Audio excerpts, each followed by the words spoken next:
yung masarap at masustansyang strawberry Graham float. Siyempre po yung ating strawberry, bagong harvest na strawberry, all-purpose cream. Damihan nyo po, ano? Tapos ating condensed milk. Tapos yung ating Graham. So ngayon po, iugasan natin ang ating bagong harvest na strawberry. So ngayon po ay tatanggalin natin, iwain natin maliliit ang ating strawberry. Tatanggalin nyo po yung mismong parang pinaka-tangkay niya. Yan sa gitna.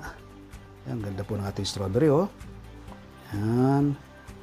Nasa inyo po kung anong korte po ninyong pag-ihiwa. Basta iwa-iwalay po siya ng ganito, ng medyo maliliit. Pagsamahan na po natin itong condensed milk. Itong ating Graham, sa ilalim po yan. Tapos lagyan po natin ng ating strawberry. Basta takpan lang po yung mismong ibabaw niya, no? Tapos natin siyang i-layer, ay lagyan natin ng dalawang toppings. Yan. Ang ganda po ng pagkakaiwa natin sa toppings. Kala mo heart, oh. Yan. Tapos tatakpan natin. Yan.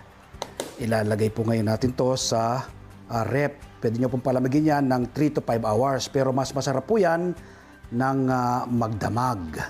Ito na po yung ating bagong gawang strawberry Graham float. Yan po, no? Matapos ang 5 oras na pagpapalamig sa rep.